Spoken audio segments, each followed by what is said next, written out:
Constituição em Foco, com o professor Rodrigo Belmonte. Olá, nós estamos no canal 14net Anápolis, no programa Constituição em Foco, para mais um vídeo e a gente vai conversar um pouquinho hoje sobre ministérios. Eu sou Rodrigo Belmonte, professor de Direito Constitucional e Direito Administrativo, e o tema de hoje, como eu já disse, ministérios. Mas de que ministérios eu estou falando, né? Os ministérios que compõem toda a estrutura do Executivo Federal, aqueles ministérios que auxiliam o presidente da República.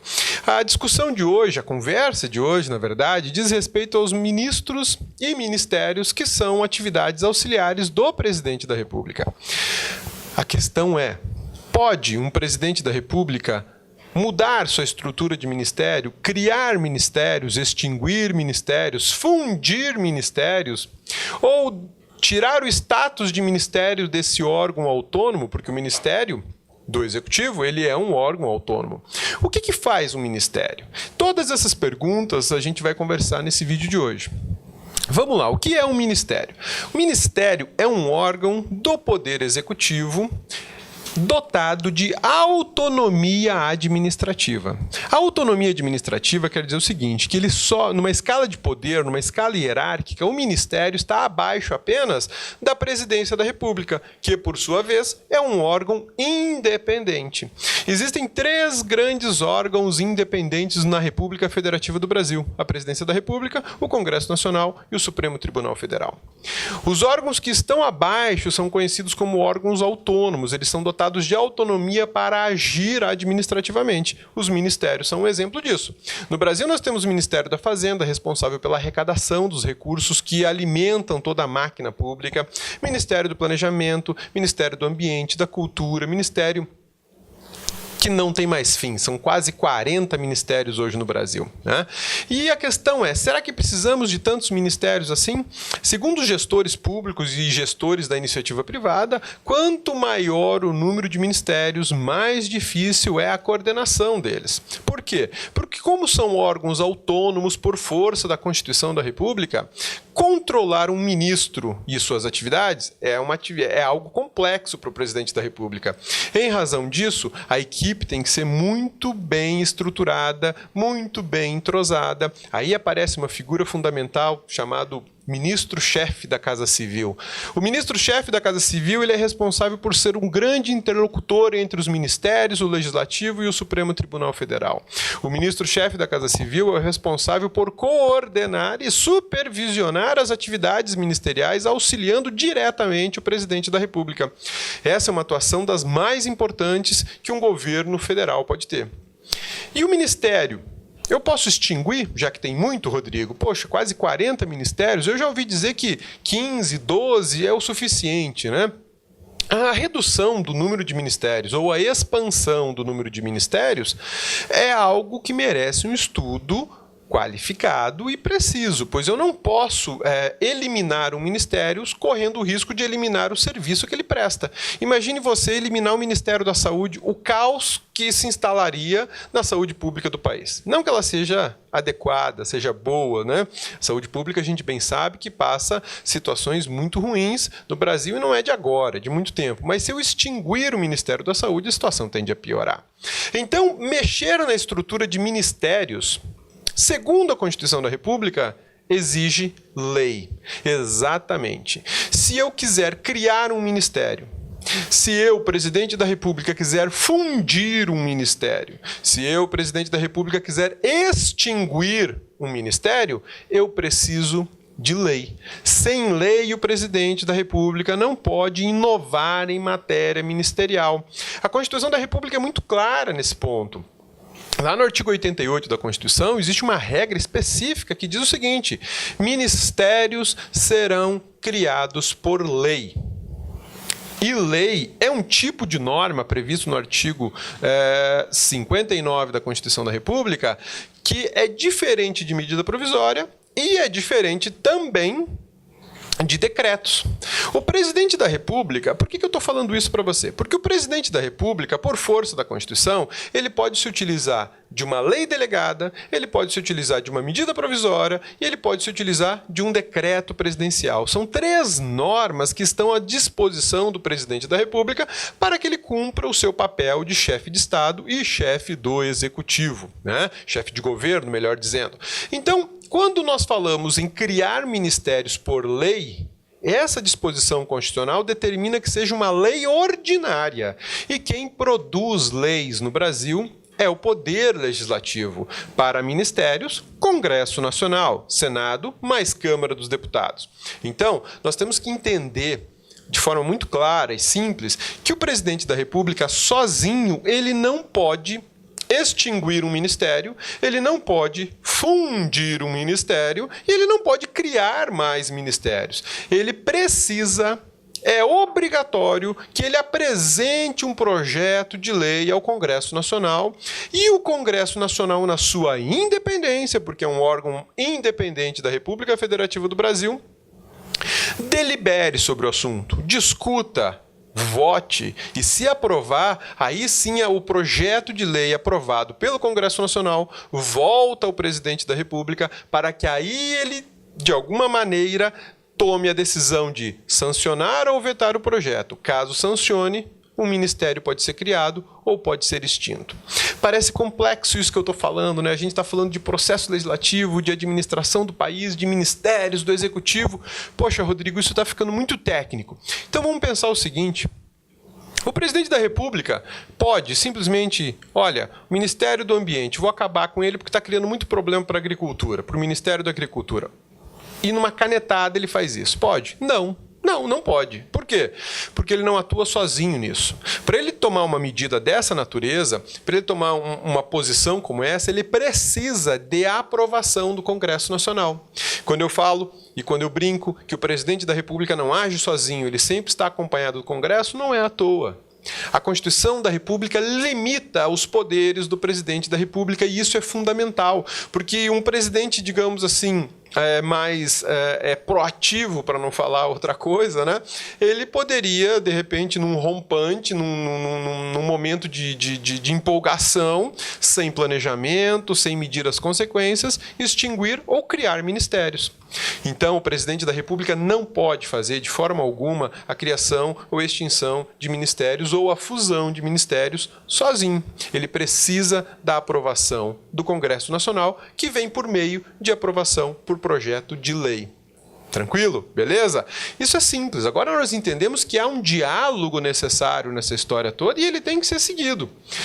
Ah, Rodrigo, mas eu já ouvi que o presidente da República pode se utilizar de uma medida provisória. E você falou que a medida provisória é uma ferramenta legislativa à disposição do presidente. E isso mesmo, de fato. A medida provisória, prevista no artigo 62 da Constituição da República, é sim uma ferramenta legislativa à disposição do presidente da República. E ele pode utilizar da medida provisória em situações de relevância e urgência. Em situações de relevância e urgência, o presidente da República pode fazer uso de uma medida provisória e, sozinho, criar uma norma que tem força de lei. Ela não é lei, ela tem força de lei. E isso é extremamente interessante, né? Não é lei, mas tem força. Funciona como se fosse lei, né? Mas e aí, será que o presidente da República pode fundir, criar ou extinguir ministérios por meio de medida provisória? A resposta para isso, como a gente brinca no direito, é depende. Depende de quê? A medida provisória tem um nome muito peculiar. Medida provisória, medida temporária. Portanto, é uma norma que tem prazo curtíssimo de duração, porque ela é provisória. Ela dura 60 dias, podendo ser prorrogada por mais 60. Então, o presidente da República pode até fazer uso de uma medida provisória para extinguir com um ministério. Mas essa extinção terá validade de 60 dias, podendo ser prorrogada por mais 60. Teríamos 120 dias no máximo. Né? É óbvio que se a gente observar o recesso legislativo, esse prazo pode aumentar um pouco. Mas vamos pensar no basicão, né? Nos 190 dias. E depois, se ela for convertida em lei, que é o trâmite processual dessa norma, aí ela passa a ser lei. Ela deixa de ser medida provisória e é convertida em lei, e aí a decisão do presidente, tomada sozinha por ele, é validada como lei e passa a ser lei. Agora, existe um risco enorme dessa medida provisória não ser convertida em lei. E aí tudo que ela alterou volta ao estado anterior. Já pensou nisso? Eu extinguir um ministério, sei lá, da cultura, por exemplo. Vou extinguir o Ministério da Cultura por medida provisória e ela dura 120 dias. Passados os 120 dias, ela não é convertida em lei. O que acontece? Acontece que o Ministério da Cultura volta a existir. Isso é uma bagunça. Isso gera insegurança jurídica. Isso assusta. Pode gerar, inclusive, uma instabilidade institucional. É quando os poderes não conseguem se entender, né? Nós falamos num vídeo anterior que existem 3 poderes na federação. Executivo, legislativo e judiciário, eles são independentes e harmônicos entre si. Essa relação entre eles deve ser harmônica. E se eu faço uma bagunça dessa natureza, extingo um ministério por medida provisória e ela não é convertida em lei, acaba gerando uma instabilidade entre as 3 funções de Estado ou entre 3 poderes de Estado. Então, a medida provisória não é o mecanismo mais adequado para se fazer isso. Aí você pode, de repente, já estudou direito constitucional na faculdade ou para concurso, ou tem conhecimento da Constituição, o que é muito bom, né? Todo cidadão tinha que ter conhecimento da Constituição, pois ela é uma norma extremamente importante para as nossas vidas. O que eu estou te falando são coisas que circulam ao nosso redor diariamente. Extinção de ministérios tem impacto direto na tua vida, na minha vida. Dependendo do ministério que for eliminado ou fundido, nós teremos um impacto negativo ou positivo. Então eu tenho que saber o que é isso. Até para exigir do meu representante no legislativo uma postura adequada quanto a essa possibilidade. Mas talvez você conheça, como eu estava dizendo, que o presidente da República tem a possibilidade de lançar mão, utilizar uma outra ferramenta legislativa, ou melhor, uma outra ferramenta normativa, chamada decreto presidencial. Sim, o presidente da República ainda pode editar decretos. É o que nós chamamos de decreto presidencial ou decreto regulamentar. Ele pode regulamentar a aplicação de leis ou, pelo decreto presidencial, também conhecido como decreto autônomo, ele pode reorganizar a administração pública federal. O que quer dizer isso, reorganizar a administração pública federal? Vamos pensar que o presidente da República acabou de ser eleito. E ele está assumindo o cargo de presidente da República com uma configuração de administração pública feita segundo o seu antecessor. E, de repente, ele encontra lá inúmeros ministérios, muitos assessores, muitos órgãos, e ele fala, não precisa de tudo isso, nós vamos enxugar a administração pública, e eu vou fazer isso por decreto. Ele pode, sim, se utilizar de um decreto presidencial ou decreto autônomo, para justamente reorganizar a administração. Mas ele não pode, de forma alguma, é proibição constitucional, ele utilizar um decreto presidencial ou decreto autônomo para extinguir órgãos ou aumentar despesas. Isso ele não pode fazer. Por que não pode fazer? Porque a Constituição da República exige que um órgão público seja criado por lei ou extinto por lei. E o aumento de despesas de qualquer natureza deve constar na lei orçamentária anual. Sim, todo ano o chefe do executivo municipal, estadual e também o federal tem que elaborar um orçamento. Esse orçamento é a chamada lei orçamentária anual. Ele elabora um projeto, na verdade, é um projeto de lei orçamentária anual. Ele encaminha isso ao legislador, o legislador analisa com muito cuidado e precisão todas aquelas fontes de receita e todas aquelas indicações de despesa, né? Com muita precisão ele analisa isso e vota, dizendo, presidente da República, para o ano que vem você tem alguns trilhões para gastar. Porque o orçamento brasileiro está na casa dos trilhões. Para criar despesas e para criar órgãos públicos, eu preciso de lei. Então, o presidente da República não pode, é vedação constitucional expressa, não pode extinguir órgãos públicos, inclua-se aí ministérios, e não pode criar despesas por meio de decreto presidencial. É uma proibição expressa da Constituição. Isso é o que para nós, cidadãos? Segurança jurídica de que o presidente não usará arbitrariamente o dinheiro público. Por isso a atuação importantíssima do Congresso Nacional. Por isso eu pergunto a você, como eu pergunto aos meus alunos, se eles lembram qual foi o senador que ele votou, qual foi o deputado federal que ele votou. Por que isso? Porque é o senador e o deputado federal que dirão ao presidente da República: ok, pode extinguir sim aquele ministério, ok, pode sim aumentar a despesa. Percebe o quanto é importante esse cargo do legislador? Essa relação de executivo e legislativo é fundamental e tem que ser uma relação harmônica. Caso contrário, o país patina, o país não cresce, não desenvolve. Então, o presidente da República, por mais que ele queira enxugar uma estrutura da administração pública, é quase que uma regra. Ele dependerá, sim, do legislativo, ou seja, do Congresso Nacional. Talvez você esteja se perguntando: nossa, Rodrigo, mas eu li aí que ele vai extinguir, que ele vai fundir, que ele vai tirar o status de ministério de um ministério atual. Bom pensamento, bom comentário. Será que o presidente da República pode retirar o status de ministério de um ministério? Não, não pode. Por que não pode? Lembra no início desse vídeo, quando eu falei para você que ministérios são dotados de autonomia, e isso é uma característica importantíssima para eles? Retirar o status de ministério significa retirar o status, ou melhor, retirar a autonomia desse ministério. Então eu não posso fazer isso. Não é possível por decreto ou por medida provisória que não seja convertida em lei.